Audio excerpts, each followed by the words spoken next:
পাকড়া বন্ধ করে দেন। শুরু কর।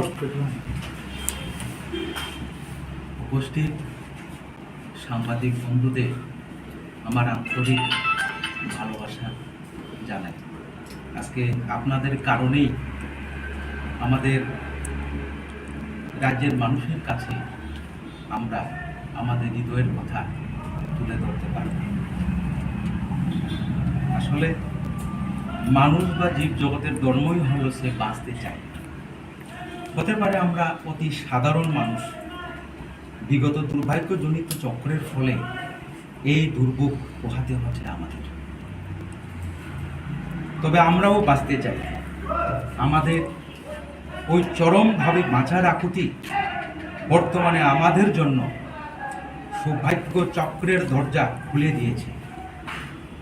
পরম পিতার দেখানো পথে চলে শ্রদ্ধেয় শিক্ষক নারায়ণ সূত্রধর মহাশয়ের সঙ্গে আমরা বর্তমানে সর্বমোট 1017 জন ভারতবর্ষের সর্বোচ্চ আদালত সুপ্রিম কোর্টে গিয়ে বলতে পেরেছি যে 2014 সালের ত্রিপুরা হাইকোর্টের মাননীয় বিচারপতি রায়ে চাকুরি হারা 462 জন শিক্ষক আমরা নয়।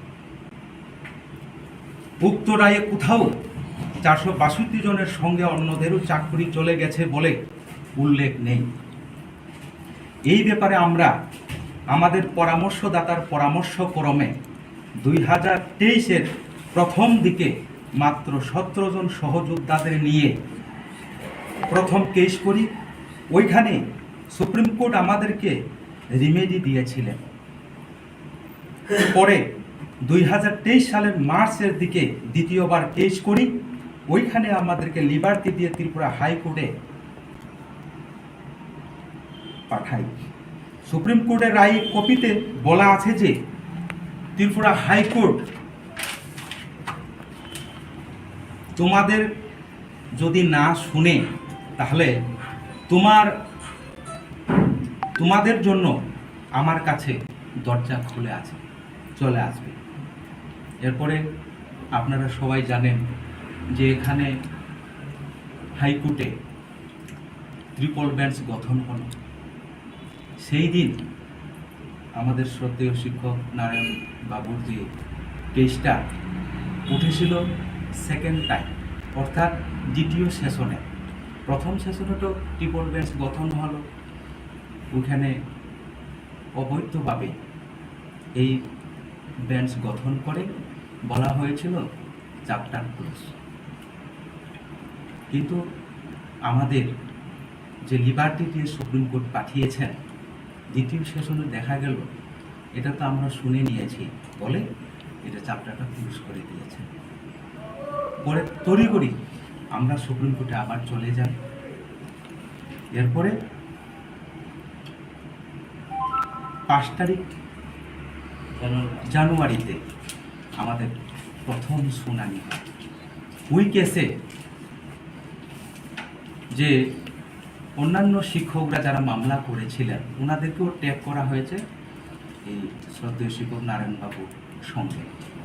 বর্তমানে এই কেসটা এমন পর্যায়ে আছে যে আমাদের ডিপার্টমেন্টকে নোটিশ সুপ্রিম কোর্ট করেছে যে আমরা যে যে তথ্য তুলে ধরেছি যে আমরা চাকরি যাইনি, তার কারণে সুপ্রিম কোর্ট আমাদেরকে অ্যাকসেপ্ট করেছেন, সঙ্গে ডিপার্টমেন্টকে নোটিশও করেছেন।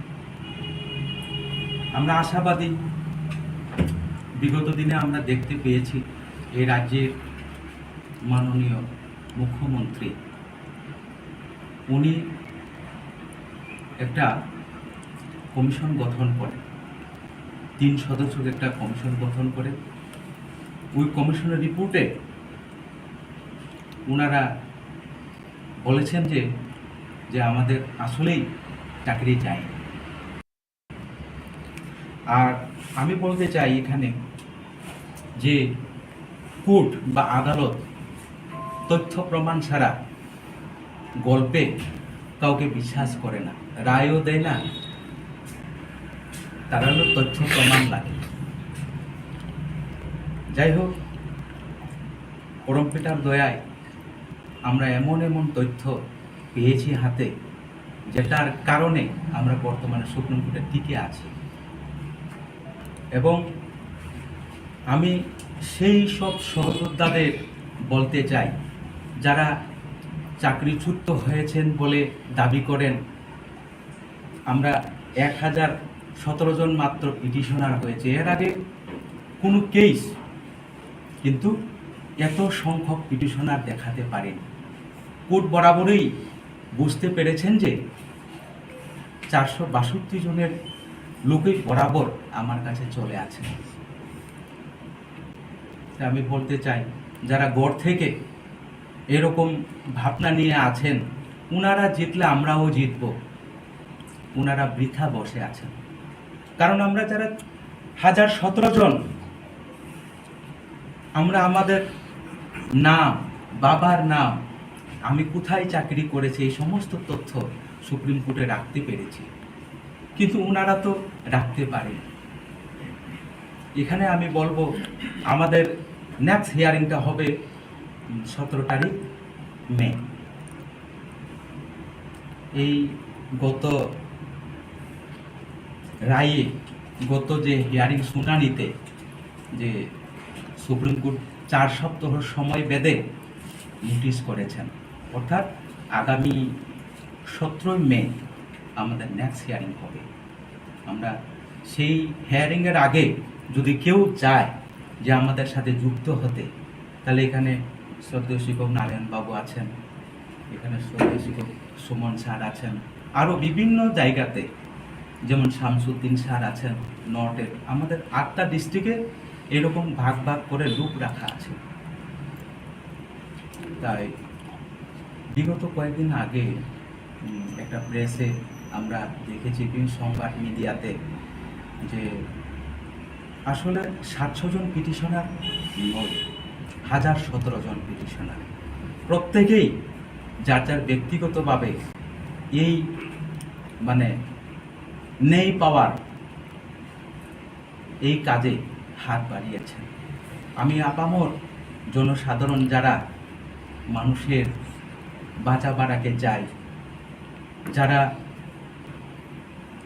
আমরা বাঁচুক যারা চাই, যারা মানবতাবাদী, তাদের কাছে আমরা ভিক্ষা করব, ওনারা যদি চান যে আমরা আর্থিকভাবে আসলে দুর্বল হয়ে পড়েছি, চাকরি যাওয়ার পর বিভিন্নভাবে টেনশনে অনেক লোকই মারা গেছেন ইতিমধ্যে, অনেকে প্রেসারে, অনেকে বিভিন্ন রোগ শোকে ভুগে আছেন। তারপরেও যে আইনি পরামর্শদাতাদের সঙ্গে পরামর্শ করে আমরা জানতে পারলাম যে আমাদের চাকরি যায়নি, ওইভাবে আমরা আছি।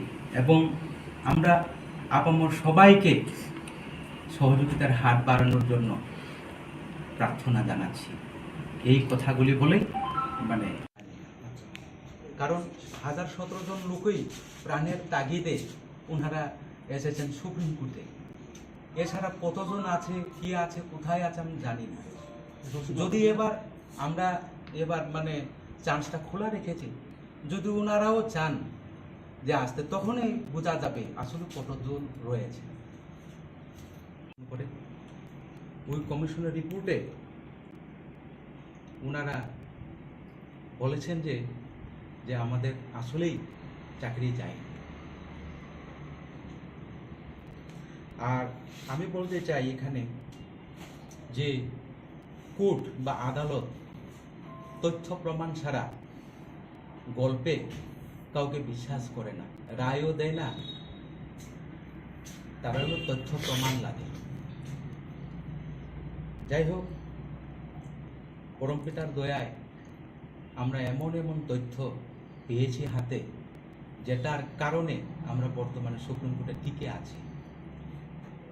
এবং আমি সেই সব সহযোদ্ধাদের বলতে চাই, যারা চাকরিচ্যুত হয়েছেন বলে দাবি করেন।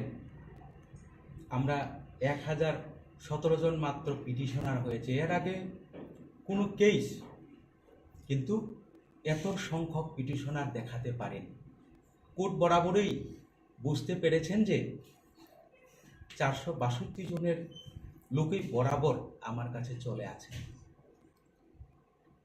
তাই আমি বলতে চাই, যারা গড় থেকে এরকম ভাবনা নিয়ে আছেন, উনারা জিতলে আমরাও জিতব, উনারা বৃথা বসে আছেন।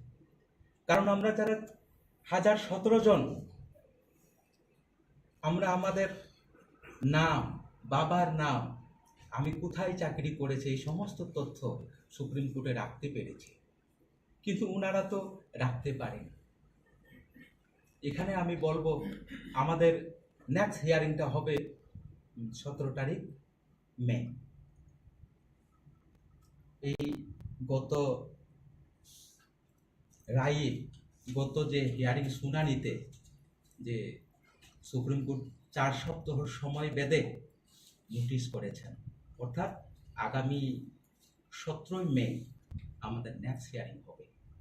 আমরা সেই হিয়ারিংয়ের আগে যদি কেউ চায় যে আমাদের সাথে যুক্ত হতে, তাহলে এখানে শ্রদ্ধেয় শিক্ষক নারায়ণ বাবু আছেন, এখানে শ্রদ্ধেয় শিক্ষক সুমন স্যার আছেন, আরও বিভিন্ন জায়গাতে, যেমন শামসুদ্দিন স্যার আছেন নর্থের। আমাদের 8টা ডিস্ট্রিক্টে এরকম ভাগ ভাগ করে লোক রাখা আছে। তাই বিগত কয়েকদিন আগে একটা প্রেসে আমরা দেখেছি, বিভিন্ন সংবাদ মিডিয়াতে, যে আসলে 700 জন পিটিশনার নয়, 1017 জন পিটিশনার। প্রত্যেকেই যার যার ব্যক্তিগতভাবে এই মানে নেই পাওয়ার এই কাজে হাত বাড়িয়েছেন। আমি আপামর জনসাধারণ যারা মানুষের বাঁচা বাড়াকে চায়, যারা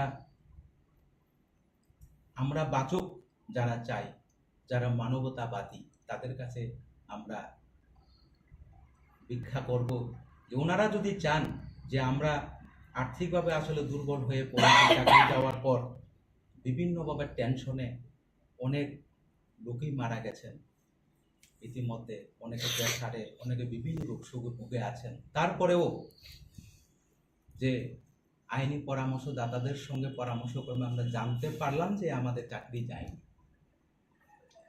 ওইভাবেই আমরা আছি এবং আমরা আপামর সবাইকে সহযোগিতার হাত বাড়ানোর জন্য প্রার্থনা জানাচ্ছি। এই কথাগুলি বলেই মানে আজকের এই ইয়েটা আমি আপনার পরিচয়টা দেন। আমি ত্রিপুরী সম্প্রদায়ের শ্রী প্রকাশ দেব বর্মা। আমি জিটি শিক্ষক। আমি খোয়াই মহকুমার, খোয়াই জেলার